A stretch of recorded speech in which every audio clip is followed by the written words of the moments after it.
Hello, and welcome on into the Swear Word. I'm your host, Brandon Swear, and hey, this is a podcast for the chilihead community, by the chilihead community. Regardless of your spice tolerance, this is the place for you. Up tonight, we have an amazing episode. We have 3 sauces on deck for Hot or Not, as well as an amazing guest, locked and loaded. So, episode 162 starts now.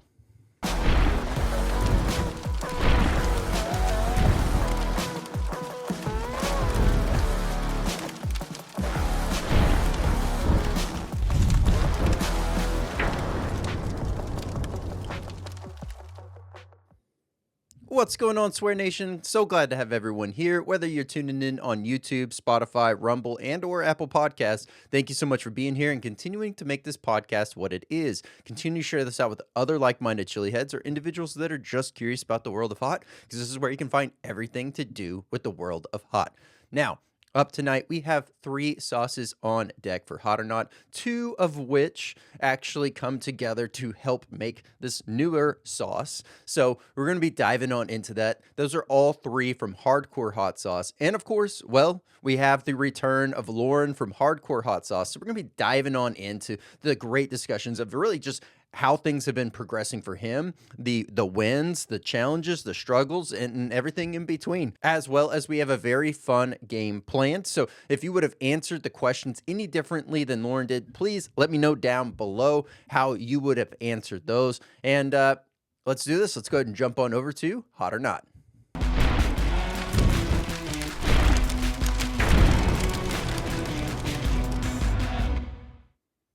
All right, hey, welcome on into Hot or Not. Up tonight, we have 3 sauces on deck. Now, these sauces here are all from Hardcore Hot Sauce. Now, 2 of these sauces come together to make the newer sauce from Hardcore Hot Sauce. So we're going to be diving on into these here. But as always, I do not like to read the ingredients ahead of time. I like to let my taste buds do the exploration. And of course, I don't do a 1 out of 10 scale. I do a 1 out of 5. That's based off of 5 different categories. Those categories are heat, aroma, flavor, versatility, burn.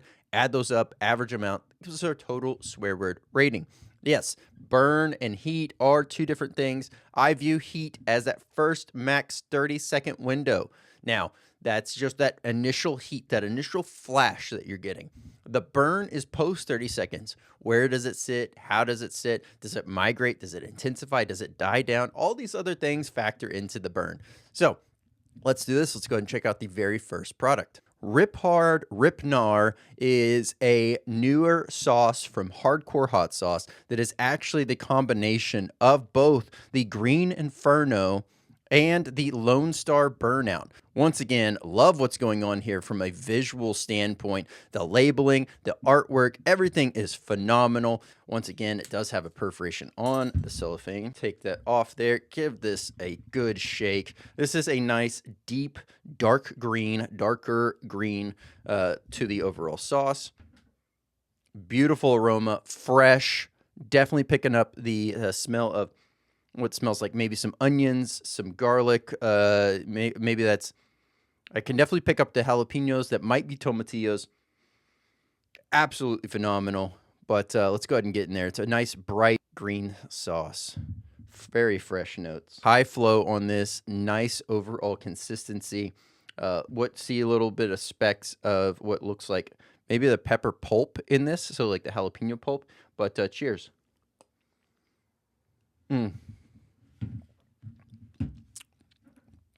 Nice citrus up front, little kiss of vinegar. Then you're greeted with that grape jalapeno body on this. Absolutely phenomenal. Now, bright, it is definitely screaming, slather me up on tacos, slather up on, burritos, anything breakfast. This is going to be an absolute go-to. Green Inferno. Nice medium to low heat on the overall sauce. So if you're just starting out, Green Inferno, you could definitely get away with. Enjoy, find out where you're comfortable, add more if it's still not hot enough for you, and you're going to have a great time. Now, that is Green Inferno. Just to give you an idea on the overall ingredients on that, that is jalapenos, serrano peppers, onions, cilantro, lime, garlic, salt, vinegar. So that is Green Inferno. Absolutely phenomenal stuff there. Now, let's check out Lone Star Burnout. Once again, this has already been reviewed on the podcast before, so we will just quickly go over this one here so we can get to the one Rip Hard, Rip Gnar. That is the combination of these two sauces. So once again, nice bright yellow color to this sauce. Go ahead and pop that top off there. And, oh, beautiful aroma. Nice, savory. You're definitely picking up the pepper notes. Accent of what smells like maybe some onions or some garlic going on. High flow on that sauce. Definitely looks like you're picking up a lot of garlic. So looking forward to this. Cheers.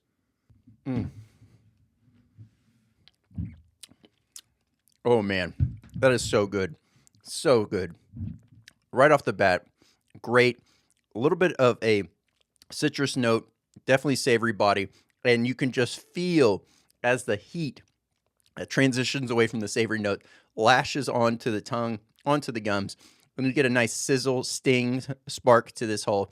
It's a nice, quick burn, and then it does start to amplify and turn up the dial a bit more than, say, the Green Inferno. So Lone Star Burnout, definitely bringing more heat. Ingredients real quick, though. Chiltepin peppers, onion, garlic, bell peppers, salt, lime juice, and vinegar. And, you know, as you can tell, with a nice orange sauce and a green sauce, whenever you're doing these two colors together, well, you're going to get more of a brownish, maybe a brownish orange, like a burnt orange on this Rip Hard, Rip Gnar. So all in all, phenomenal stuff. If you're just starting out, the Green Inferno is going to be perfect for you. Lone Star Burnout, if you've been working on your own personal best, is going to be a nice step up from there. So maybe you're getting comfortable with the Green Inferno. Check out the Lone Star Burnout. But let's see where Rip Hard, Rip Gnar fits into this equation. Does have a perforation tab on the side. Go ahead and pull that off. Slide that there. And we're going to give this one a good shake. Beautiful aroma. Definitely picking up that initial aroma of that fresh nature like the Green Inferno brings.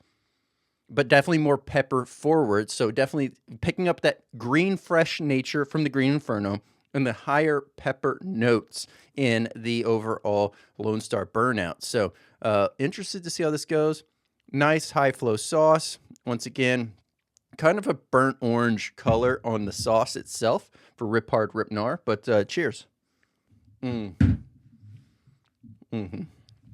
Oh, yeah.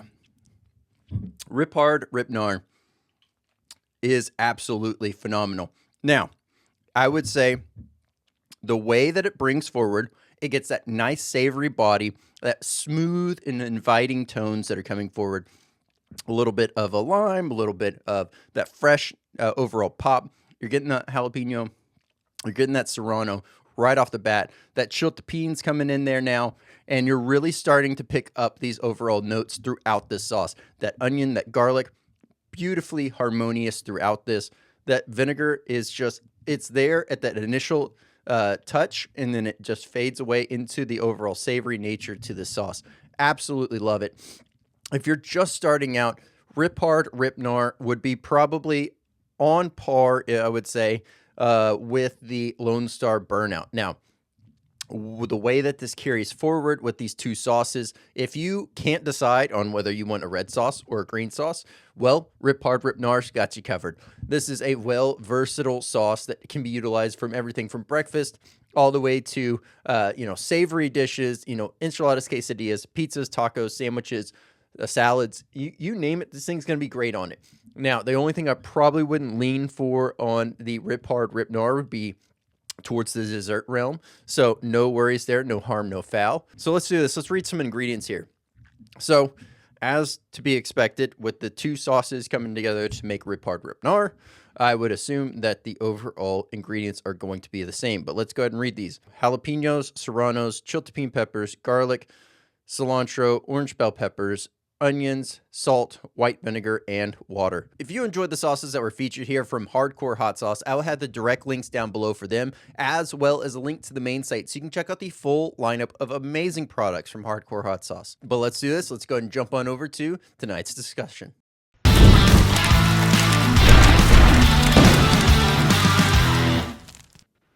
Hey, Loren, how's it going? Hey, what's up, dude? How's it going, man? Man, it's going good. Glad to have you here. Obviously, had the pleasure of having you on before. Obviously, had many other times where we've kind of bumped into each other and had some great time hanging out. Obviously that Houston belt match, you got to see some burning happening, and that was a fun event as well. So honored to have you back. Yeah, thanks, man. It was fun watching you sweat up there, man. You went you went in like a champ. Yeah, yeah. There was some serious peppers y'all were eating up there.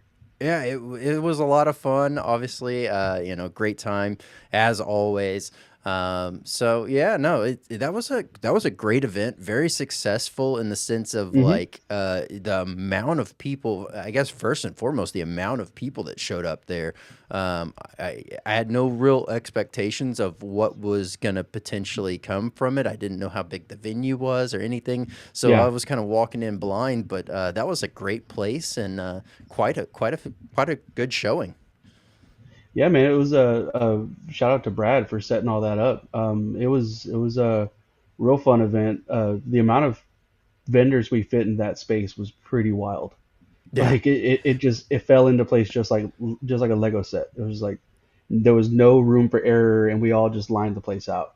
yeah, It yeah. was real cool.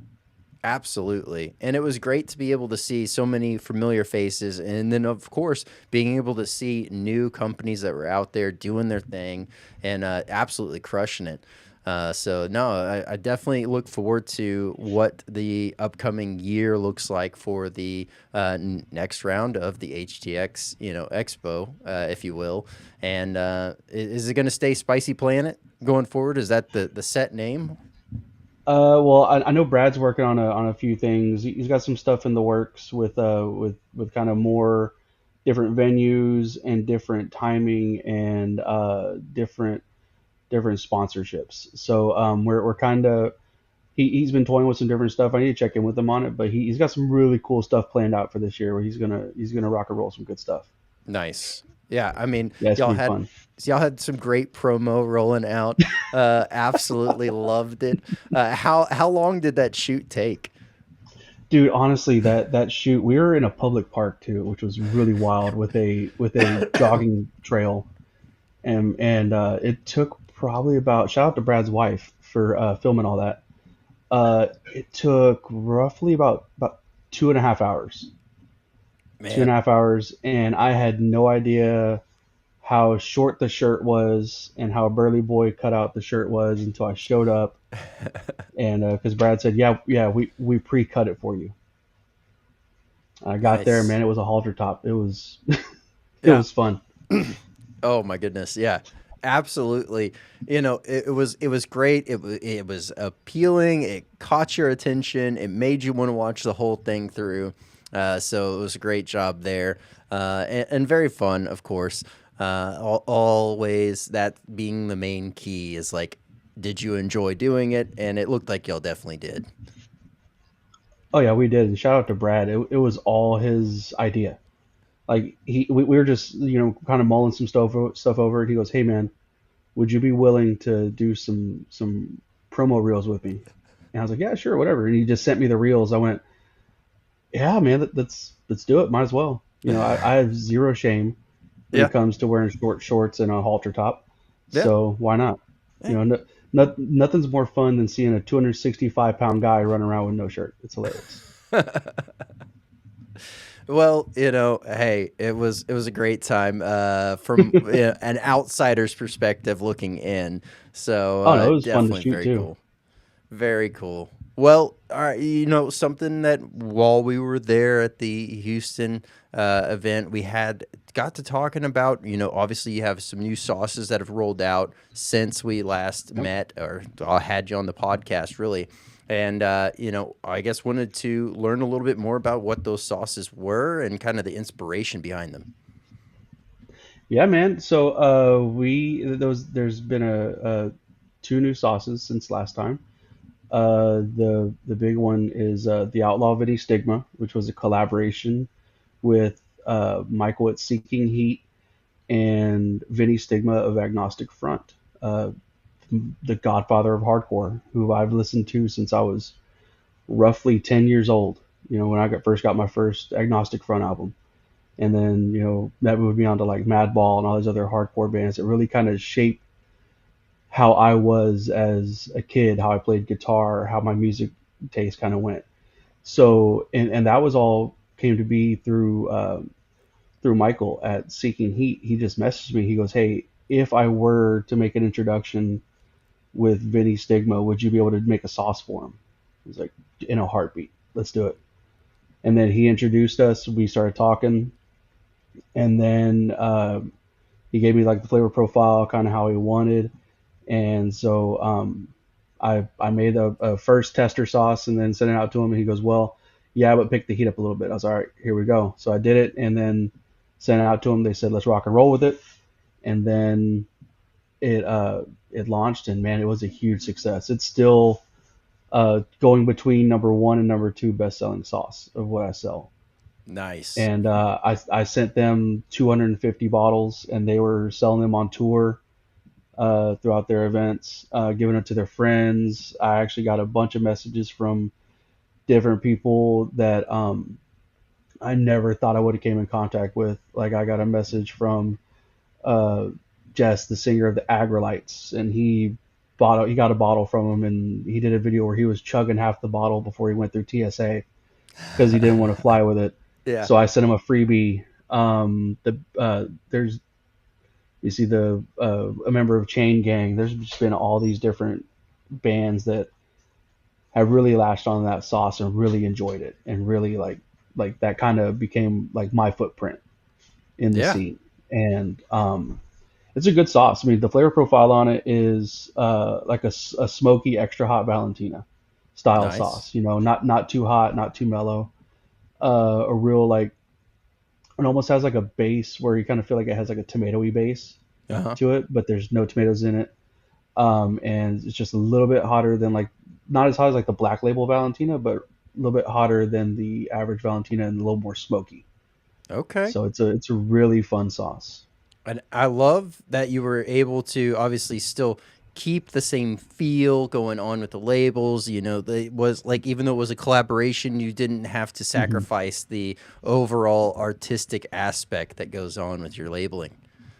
Oh yeah, man, and I mean that all kind of goes to Vinny. He let us have all the fun with the label and the flavor. He said, "Hey, I gave you the flavor profile. Y'all know what you're doing. Y'all take it and run with it." That we literally didn't have to change a single thing with the label. We turned it in. They said they love it, and Vinny was super excited about it. He was like sending pictures of him with the bottles and shooting amazing promos left, right. He's the king of promo. Hmm. He's constantly shooting promos. Anywhere and everywhere where he has 15 seconds to spare, he'll shoot a promo video. Nice. And he's just a naturally a front man. You Yeah. know, even though he's a guitarist, guitarists move around a lot and this that, but he's a natural front man with so much energy that I hope to have when I'm his age. Yeah. I mean, tons of passion, tons of charisma, really just like Hmm. bleeding out through everything that he's doing. So that's got to be super cool to not only be able to have like the chance to connect with someone that helped kind of shape and mold, your music styling that you really like enjoy to listen and how you play and everything, to be able to then make a sauce like that had to Hmm. be one of the wildest, just moments. Just did you feel like you had kind of like died for a second and that this wasn't reality? Dude, it all came to be, and I was at my grandparents' house. So I was actually sitting on my grandpa's couch playing with the kids, and I got the message. And I was like, "There's no way." And then next thing I know, I get a text message through Instagram, and it's Vinny Stigma on the bus, like with his thumbs up. He's like, excited about it. I was like, "Oh, this is happening. Okay, we got to do this." And that's actually the reason I launched the website too, because whenever I was selling originally, it was all through different upfront events. Like I was selling at events or concerts, farmers markets and stuff like that, or Instagram Hmm. and Facebook. Well, this I was like, I can't do all this business. I have a feeling it's going to be a lot of business, so I got to do something. So literally 3 days before the sauce came out, I built the website through Squarespace, and which I already had. the domain parked. I just never did anything with it Hmm. because I was kind of push it off, and then I was like, I got to do it. So my friend Justin helped me with a few things on the page, and I uploaded the inventory, and I was up till like probably 2 in the morning the night before, like taking pictures and putting stuff on the site and typing out all the different things and putting the heat levels and make sure there was no spelling errors. I'm sure there are still some. Um, but we launched it, and the next day, man, it was just boom, boom, boom. The alerts were happening. Like I launched it at 7 in the morning, and by 10 a.m. After I got the kids up and got them fed and everything, I looked at my alarm, and I had like 25 orders within a Nice. few hours. And it was just, and they're still coming in for the sauce, here and there. But a lot of people got the word of it, and they either hit me up directly at shows, or they message me, and I'll send out free promo bottles here and there. I've sent a few out to different people. Got the sauce on the Descendants tour bus, which was really cool. Very nice. Um, yeah, that was another thing through Michael at Seeking Heat. He contacted Rhino, their tour manager, and then they contacted me, and I gave them a whole case of sauce for their tour. And they did promo videos on there. Met up with Michael. They met up with Michael in I think it was in Philly. He got on the tour bus, got to interview everybody. So it was really cool. It's been a real surreal year. Yeah, it sounds like it. And to be something you had mentioned, the whole like if there is a typo on there, it's always one of those like silly, funny things because knowing that I've gone through and kind of tweaked around on some websites before and done that kind of thing as well. It's one of those things where I feel like if someone catches a typo or something weird, like it's like, aha, good on you. Well, you're here for a Yeah. reason. And it's not to check everything for grammatical errors if there is any. So yeah, no, yeah, it's one of those things that I wouldn't even worry about. Definitely in a scenario like that where you're deliberately anticipating the rush, the demand, and you're trying to make sure everything's a seamless process because at the end of the day, they're going to be rushing to you to buy the sauce, not really worrying about, exactly how everything's spelt on there. So, yeah. Uh, Yeah, man, it's just been wild. yeah. Absolutely wild year. Yeah. No, it sounds like it. And I mean, then now it's like as that's kind of opened up a pathway, opened up a door for you, is I guess the goals and the outlook of kind of how you've been operating. Obviously you have the shows, you have the farmers markets and everything like you had mentioned. Is that still the primary focus, or are you now kind of like slightly shifting focus to now maybe this new path that's opened up for you? It's still the so I'm kind of trying to spread the focus on both sides, where I'm focusing on the future of still doing a lot of business through the website, and also still keeping up my obligations that I have here in Houston, doing different events here at Brash or other places that kind of help me get my start. Yep. And then also going up to Dallas for the NTX festival, which was a blast.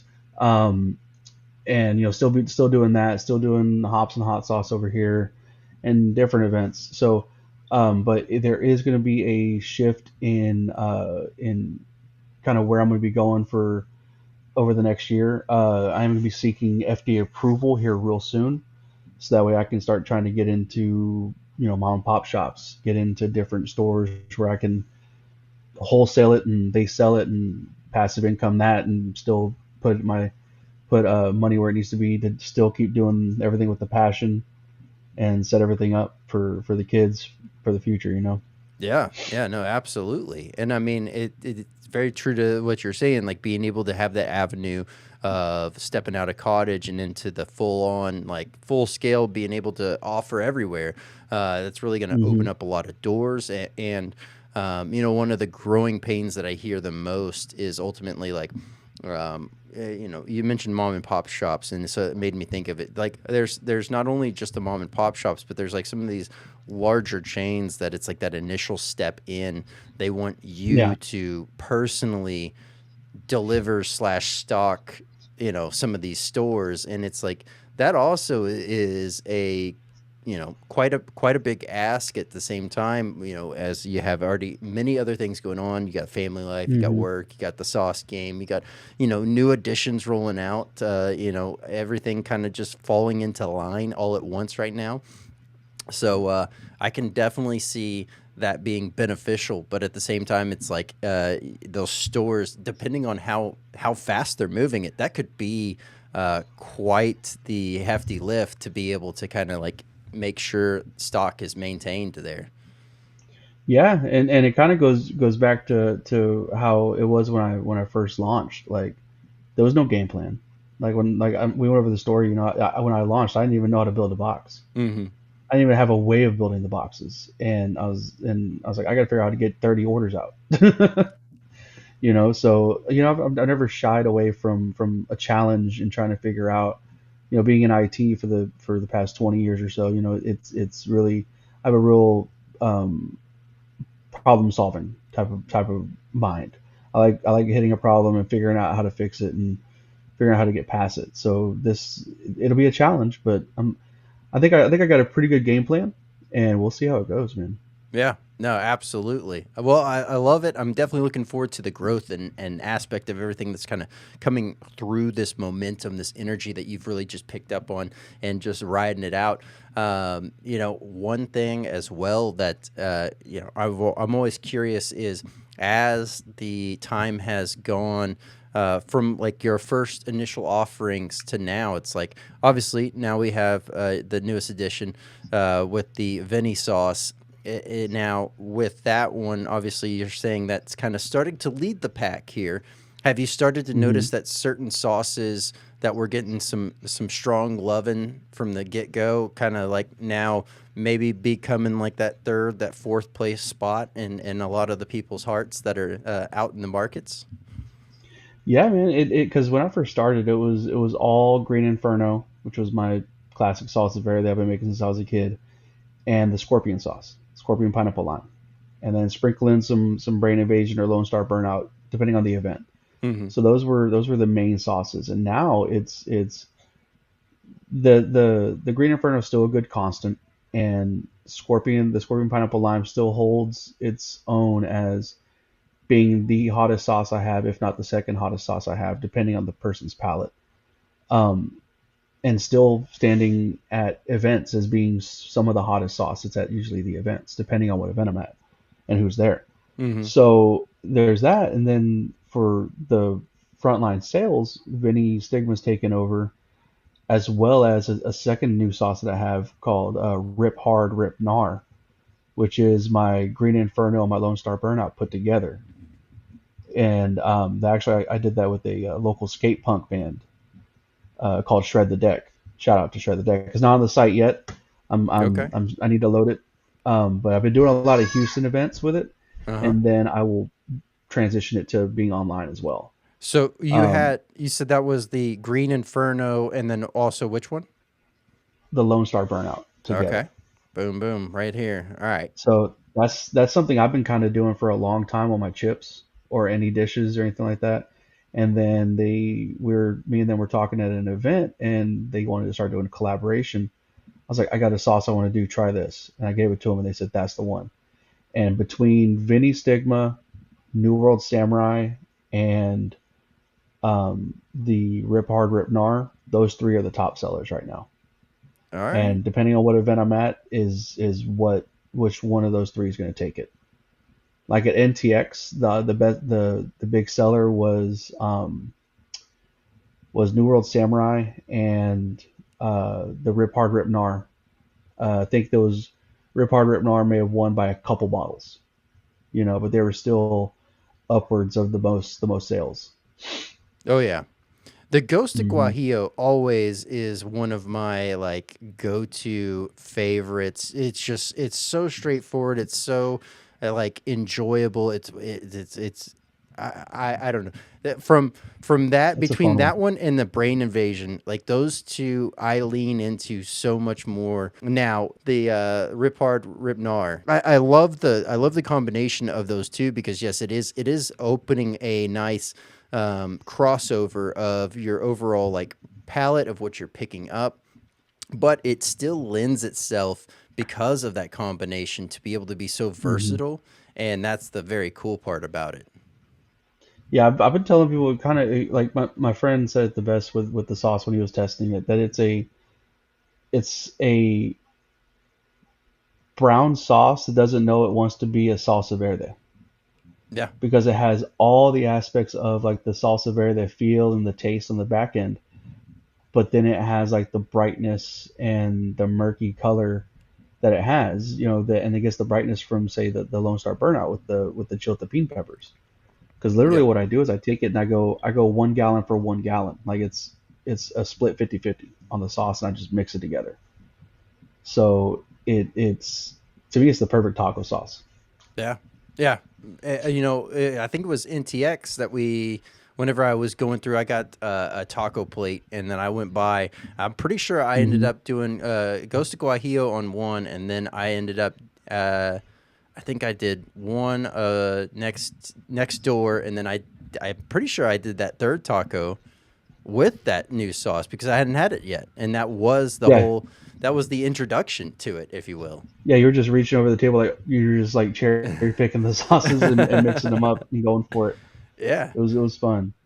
It was a lot of fun. That event was that was wild too.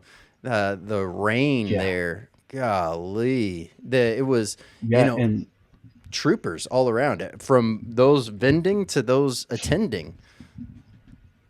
oh yeah, dude. Like it was on. Like surprisingly enough, it was a record-setting day for me.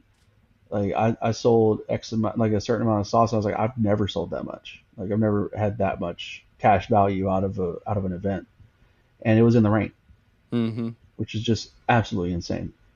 Yeah. And you would just see people come, they would try the sauces, and then the rain would start, and there'd be the mass exodus to the covered area, and they would go refill their beers, and you would see them just kind of like chomping at the bit, waiting like for the rain to stop. And you would see kind of off, if you turn around, you would see like off the river, you would see the rain coming, and you'd see them start going, and the rain would just follow. Yep. It was wild, and then right when the rain stopped, boom, here they come, and then it Yeah. was nonstop until the rain hit again.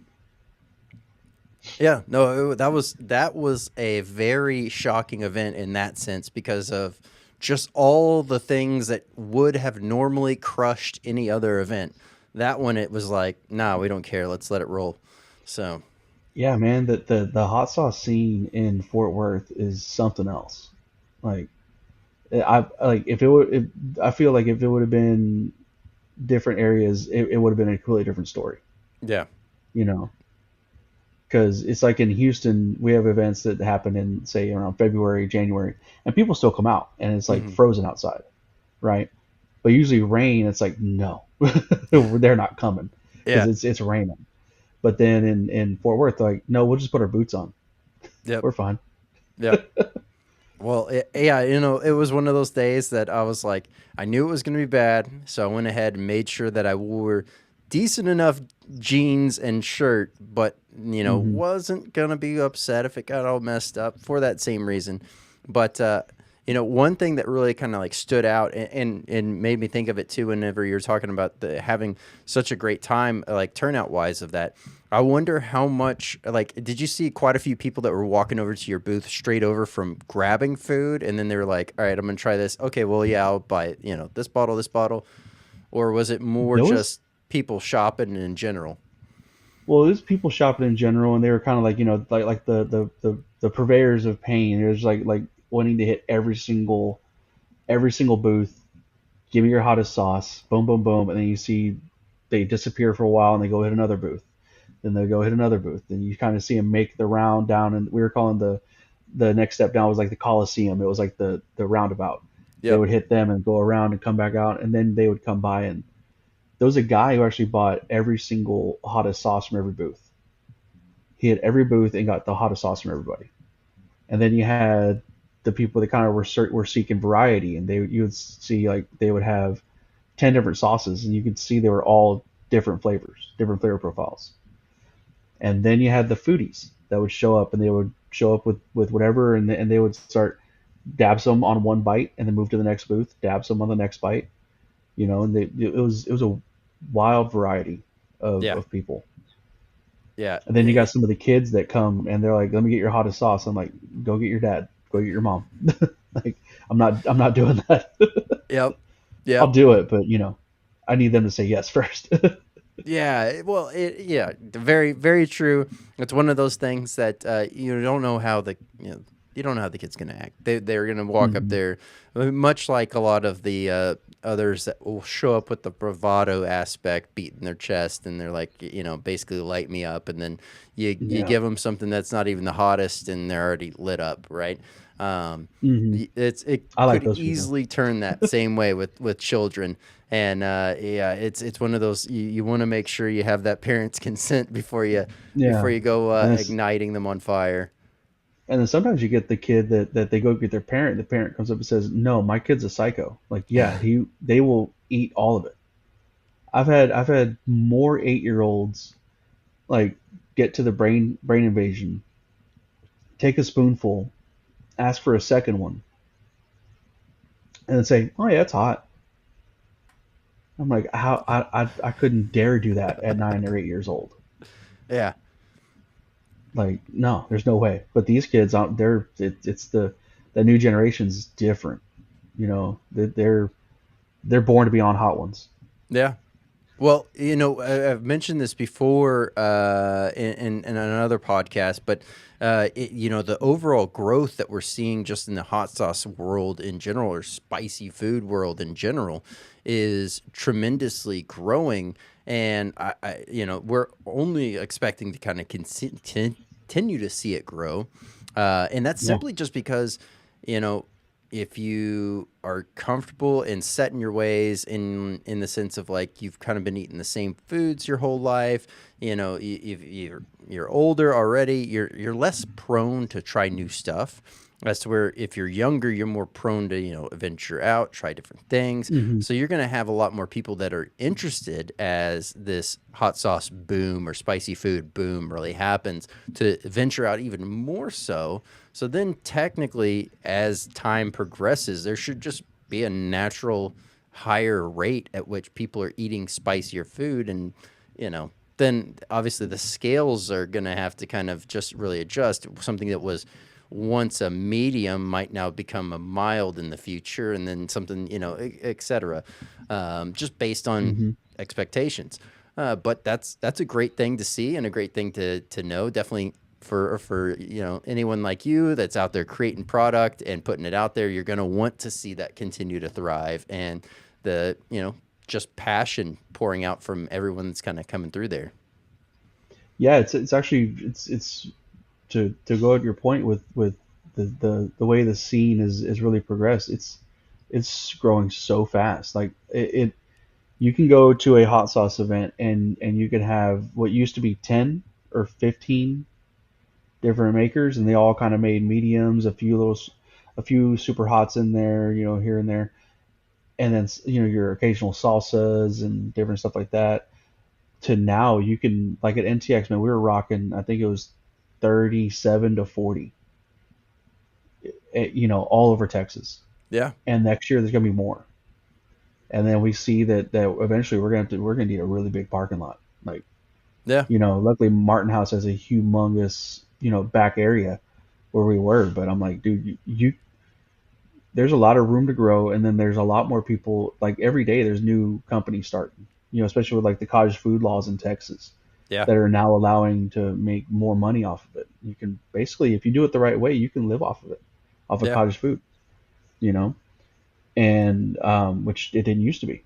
It's what 3 times what it used to be. So which is fantastic, and there's always new people popping up, and then it's also becoming less like more acceptable for a group of friends to go, hey, let's all go try some new stuff. Let's all go try new foods. Let's go try this and that. And I think it also has to do with the fact that a lot of cities are now having more vast food varieties, like yeah, Indian food. You got, like Houston, there's a million and one different restaurants, and there's a million different fusion restaurants, and everybody has their take on something, but they're not all the same, you yep, know. And same thing with hot sauce. You can get us all in the room and give us 10 ingredients, and we're all going to come up with something different. Yep. That's the beauty of it. That really is right there.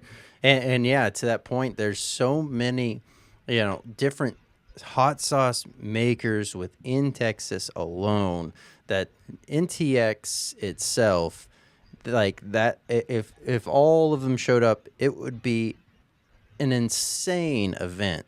That thing would be Yeah. absolutely jam packed.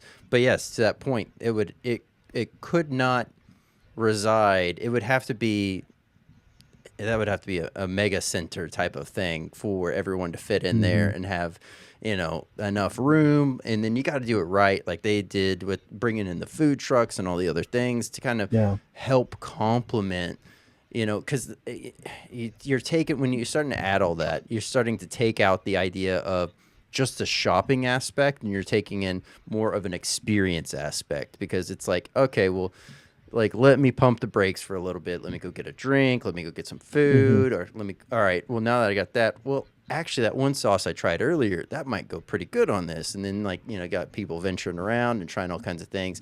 And then they tend to stay longer. And then, the longer they stay, the longer they've had more exposure to everything. They're more likely to, pick some more stuff up. So I think this whole NTX, event in general is going to just continue to grow, and I'm super excited for it because they do a great job at making sure that things ran right. Oh yeah, man. Yeah, the amount of work that Cole, Nate, Chad, and all the freaky ferments and Oliver, Devin, all those guys, like the amount of work that they put into planning that they put into it is just I'm a part of those conversations just by proxy Hmm. because I relay a lot of the stuff to the guys down here in Houston and get all them in line. And the amount of work they put into it is just I don't see how they do all that on top of having their sauce companies, on top of managing stuff at the house and day jobs and hobbies and all that stuff. It's crazy. But then when we all get together, man, it's just one big party. Yep. And that's the way we all treat it. I mean, we're all there to have fun. We're all there to sell sauce. We're all there to make sure everyone has fun. Because no one wants to go to like a stuffy event. You want Yep. to go to a booth and you want to have a good time. It's not like you don't want to just meet someone who's in it just for the business aspect of it. Yep. You want to meet the sauce vendors who want to talk to you, who want to, you know, talk to talk shop with you about sauce and different stuff like that. And say, hey man, just come back by later and try some more stuff. And Yep. that's kind of what all of us do well there is we get together, we're all friends, we treat it like one big fun event. You know. Yeah. Absolutely. And there's plenty of other events that have been existing that kind of taken that fallen into that more of the transactional business approach. Not so Hmm. much from the vendor standpoint, but from those that are hosting and putting it on, which then kind of falls into bleeding a little bit into the mannerisms that do come out from those that are out there vending. Maybe not right away, but as the event progresses, you start to see that happen a little bit more.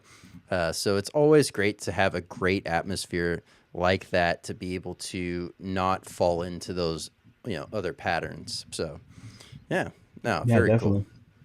Well, I know we talked about last time, obviously your love for music and really being able to just really be able to let your creative juices flow.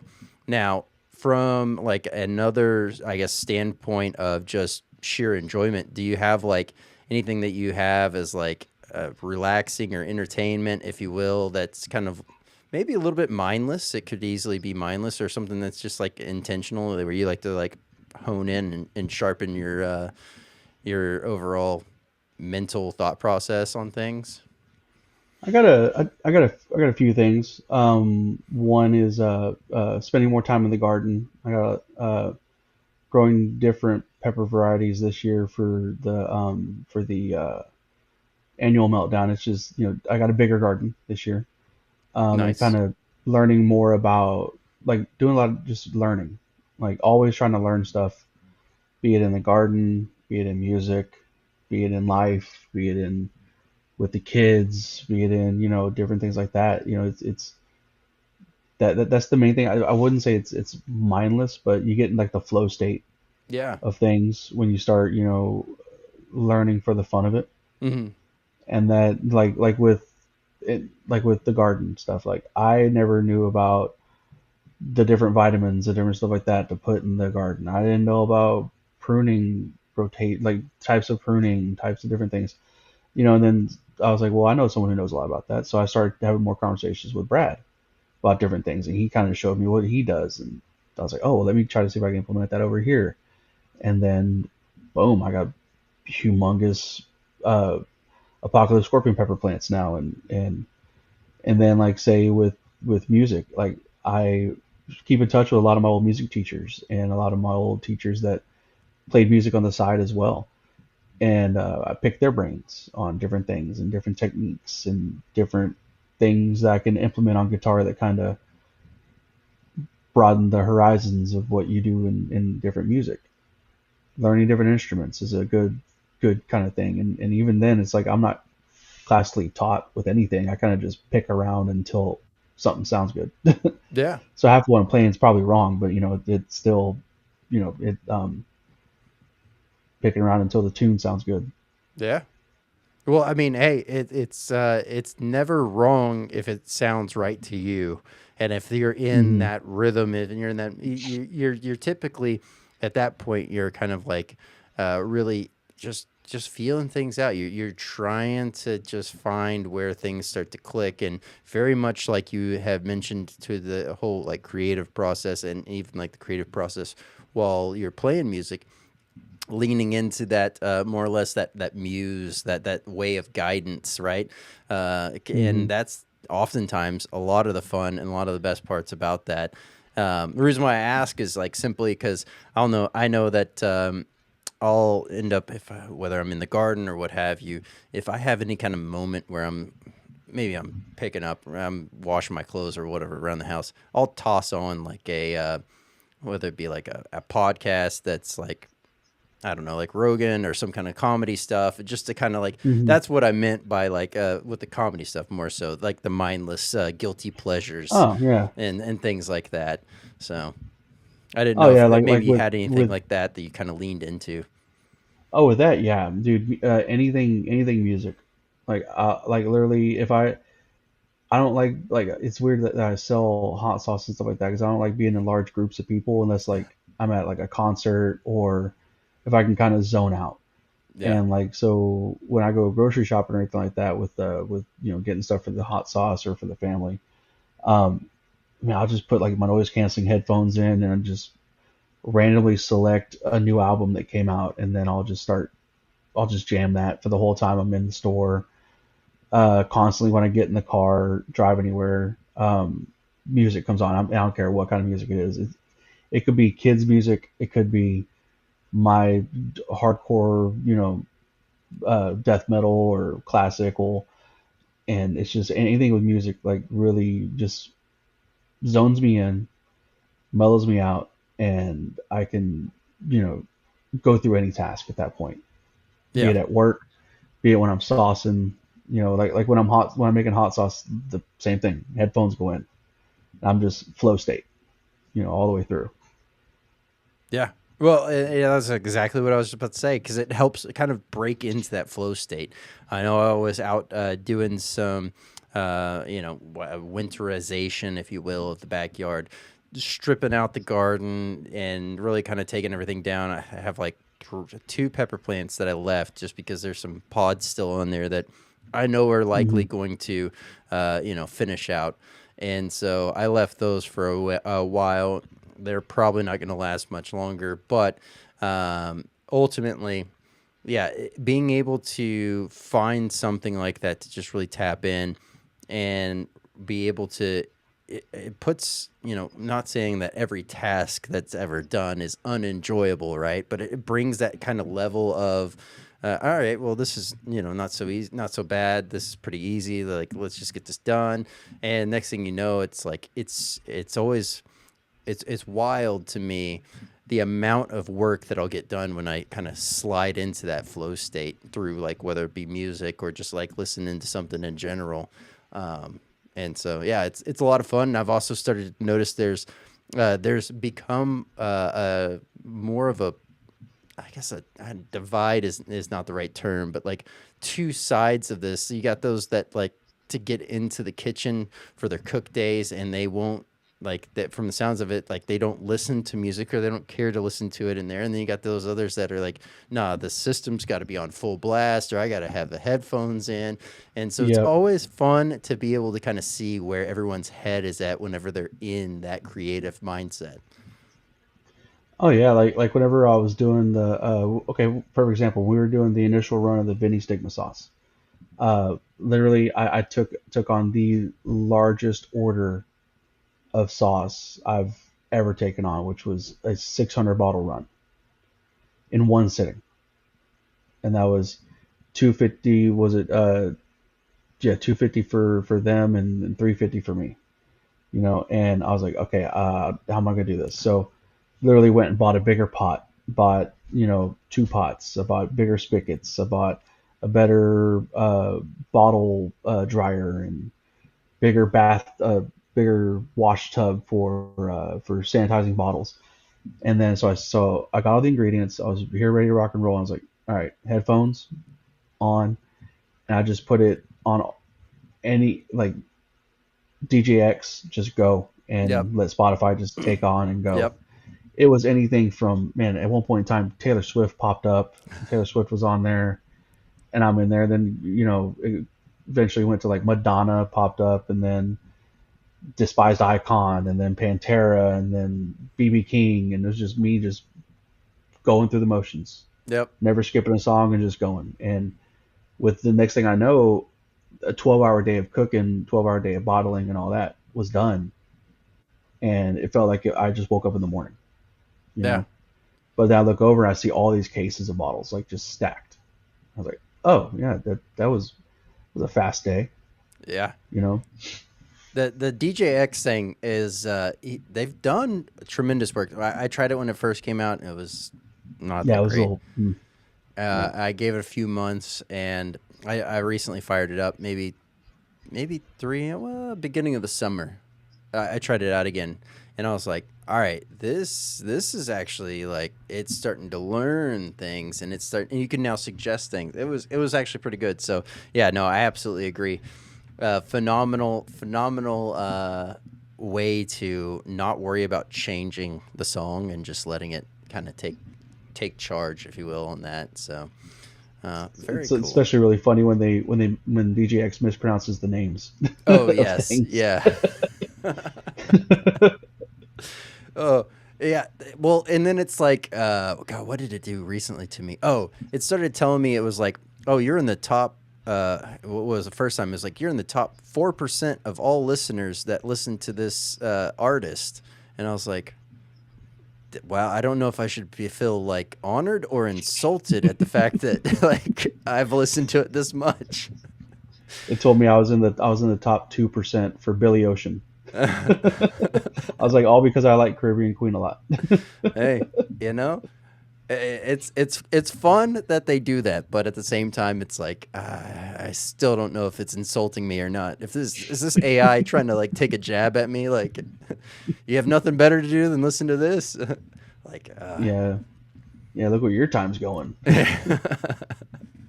yep, exactly. Well, let's do this. Let's go ahead and jump on over to a very fun game.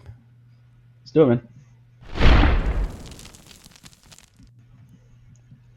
All right. Well, here we go. Now, last time you were on, we did keep five, cut five. So I know you're familiar with the game, but this one's a little bit different here. So on the screen, I have 10 different ingredients. And, well, no real rhyme, no real reason on how you want to select this or what it could come out to be. Maybe it's just five ingredients that you really like, or maybe it's five ingredients that you can kind of see fitting together in a fun and creative way. So, what I will do here is list off these ingredients with their respective numbers because, in case anyone is just audio only listening, they're able to keep up with what is going on. So, All right. number one is black garlic. Number two is ginger. Number three is agave. Number four is dates. Number five is truffles. Number six, beets. Number seven, olive oil. Number eight, cilantro. Number 9, this is just to represent mushrooms in general. And then number 10 is rosemary. Hmm. So I'll go. I'll just list my keep five. Uh, so keep black garlic Okay. because I've always wanted to make a black garlic type of sauce. Uh-huh. I just haven't found the time to do it. But I've played around with it a little bit. But I'm a huge fan of black garlic. And then cilantro, of course. You ready to keep it? Oh yeah, Okay. oh yeah, keeping Just that. making sure. Yeah. Oh yeah, and then we get fancy. I'm gonna keep truffles. All right. What do you want to cut next? Let me see. What am I gonna cut? Well, I'm gonna cut beets. All right. I am not a beets guy. See, I like them, but I feel like the out of the beet hot sauces or beet spicy products that I've tried, very few work it in well. And so, Yeah. absolutely love the ingredient. I love watching it being used because it is one that's not very commonly used. So, Oh yeah, it's got a really deep color too, which is yeah. really good. Just I wish it tasted better. Um, and then let me see. I'm gonna drop dates. All right. Simple enough. Hmm. And then let's drop mushrooms. All right. I can kind of see this thing piecing together little by little here. And then let's see. I'm gonna go with keep. I'm gonna keep ginger, Okay. and I'm gonna keep agave, All and right. then I'm gonna drop olive oil and rosemary. That those two alone would make a very strong flavor profile clashing Hmm. with everything else that you've already selected. So I can see those being Yeah. cut. Now, as this kind of pieces together, you got the agave there to kind of give a little bit of kiss of that sweetness. You do have that nice, bright, herby note coming from that cilantro. And, that black garlic, that truffle kind of playing in there, and that brightness from the ginger. Okay. All right. Hmm. I like it. Especially freshly shaved ginger is so good. Oh, yeah. Well, that's what I was about to ask if you prefer fresh or if you prefer the dried like powder. I actually prefer pickled ginger. Oh, Yeah, I'm a little fancy with it. yeah, yeah. I I like the powder. I mean, they each have their own place, right? Yeah. So your shaved ginger is good for cooking in dishes and different stuff like that. Then your powdered ginger is really good for like adding to different sauces or different things. But the pickled ginger, man, just as a palate cleanser, it's like that and kimchi, like are my number one palate cleansers. Yep. I could definitely go with the kimchi. I could see that. I'm trying to think. I think I might have only had maybe two different times in my life pickled ginger that I can recall. I might have had it more, and it's just been incorporated in something that I wasn't familiar with it being in there. But yeah, I've had it on a taco before, and it was actually like phenomenal. I thought it was just so it was pickled ginger and pickled red onions on top Mm. with a little bit of what is that crumbly cheese? The Oaxacan? No, not Oaxacan. That's The the Oaxaca mozzarella. cheese. Yeah, yeah, yeah, yeah. Yeah. That stuff on top. That is that. Although that Hmm. was a great top garnish that I did not expect to like, and that was that, and then it was pulled pork as the beef under there, or as the meat under there, if you will, and so, ah, it was a great one. Oh yeah, that sounds really good. I'm hungry again. Yeah, You said yeah. Oaxaca cheese, and I'm all over it. I had tacos tonight as well, and I'm already thinking like I have one taco left downstairs. I might just have to go get that. Dude, late night tacos, that's the way to do it. Yep, yep. That's the best way to go about it. I mean, hey, Hmm. it's like I mean, Cold pizza's pretty good too. Like out, you Oh break yeah. break it out, throw it back in. I have one of those like small toaster ovens that has the air fryer, right? And I'll just throw it in there, get a nice little crisp back on that crust, and then we're in action. See, I'm a weirdo, man. I like cold hot wings. Okay, Like the interesting. next morning, like while you're air frying the rest up, snag you a couple to eat while it's heating up. Oh yeah, yeah, because the I've sauce is nice and thick on it. I've done that once, but I so I like the flats. I like the flats better than the drums. Well, I used a Mm, drum, and the drum that I had was extra gristly, and I was like yeah, not having it that day. So yeah. yeah, I haven't tried that back yet since. But But funny that's thing about wings. So whenever I was at NTX, I stayed at Oliver's house uh or his apartment in Fort Worth. And so after NTX, he's like, "Hey man, let's go eat." He's like, "There's a good little Buffalo bar down the road." So we walked over there, and he goes, "You got to try this." And when he ordered, I thought he was I thought he was crazy. So he ordered like a regular slice of pizza, but then also ordered a side of horseradish, of their creamy horseradish, and then ordered wings with ranch and blue cheese, right? And then so when it came, he's like, "Yeah, so you take the horseradish and you put it on your pizza, and then you dip your wings in the horseradish, and then also dip it in the ranch and everything." And honestly, it blew my mind. I still text him about that. that sounds good. I do like Yeah, I was so horseradish is mad that one it that worked. grew on me. Yeah, well, there it's like a creamy, almost looks like ranch. It's like a creamy horseradish. I was so mad that it worked. Like I looked at him, I was like, I'm so angry that this is a thing and I hadn't tried it yet. Yeah. Yeah, that's hilarious. Okay. All right. The next thing here is going to be the nugget of knowledge. We've kind of gone through this one before, but now that you have taken this next step in the overall growth process, where would you recommend for anyone that maybe they're sitting on the fence about going from cottage to, fully licensed, ready to go, selling globally if they wanted to, right? What would you recommend? Should they take that step? If not, what things would be like a kind of a checklist, maybe, if you will? Well, I guess first and foremost would be is the demand there? Like is the demand and the money there that are you able to pay all the bills that you have for the company with the money you're making off the events? Are you getting close to the end of the cottage food uh, realm of pay that you can pay yourself? And then two, are you outgrowing your space? Are you outgrowing your home kitchen? Because like right now, we're constantly bumping into each other in this kitchen while I'm cooking, and the kids are doing running around, and then you know I don't like cooking certain sauces here at certain times because the family will start choking unless if I'm cooking scorpion sauce here. So I kind of got to really move around the schedule. So are you outgrowing your space? Would more industrial tools help you out more? Bigger batches, bigger pots, bigger burners.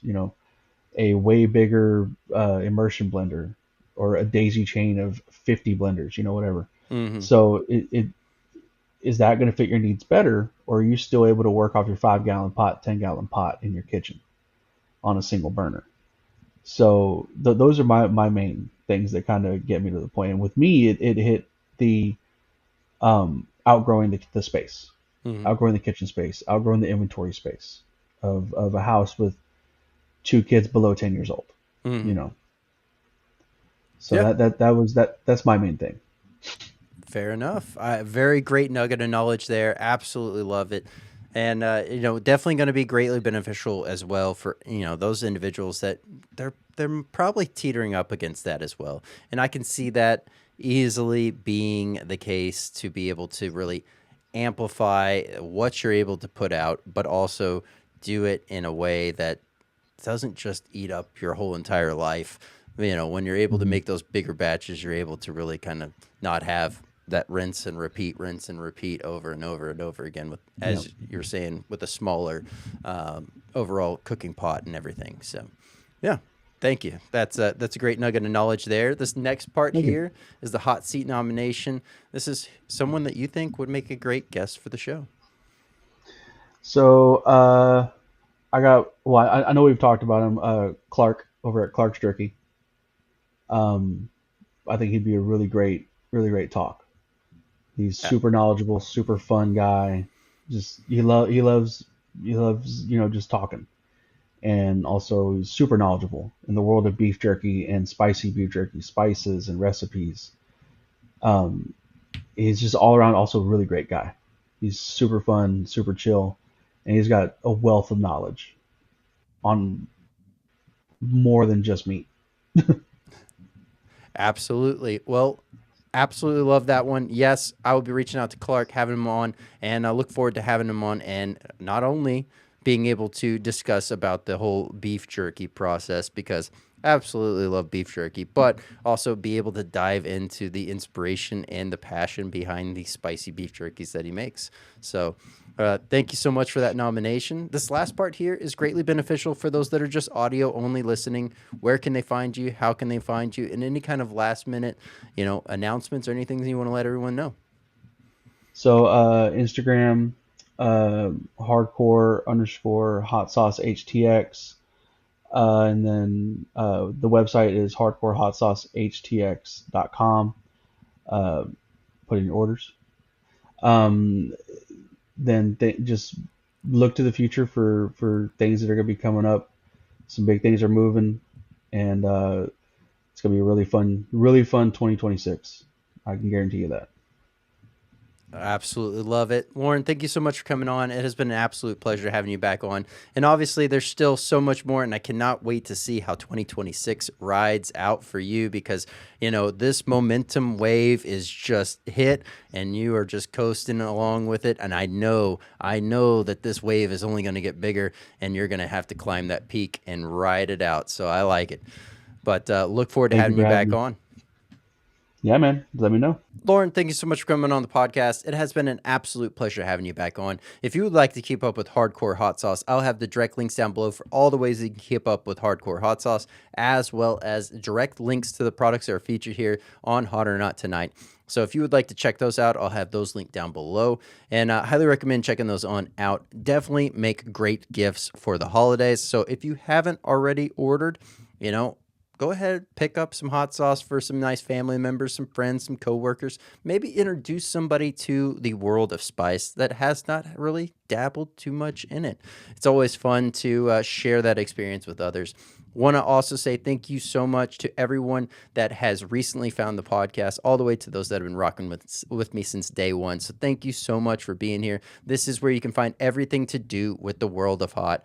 New episodes drop every Tuesday and Thursday night at 8 p.m. Central. Also have open sponsorship opportunities for the podcast. So if you would like to sponsor the podcast, have a featured segment, much more, reach on out via the website that is theswearword.net, or reach out on socials and we'll get that conversation started. A quick shout out for our current sponsors, podvision.io. If you're looking to grow your brand, start your brand, you've hit a bump in the road, you're trying to figure things out, highly recommend checking out podvision.io for all of those needs, as well as webdx.one.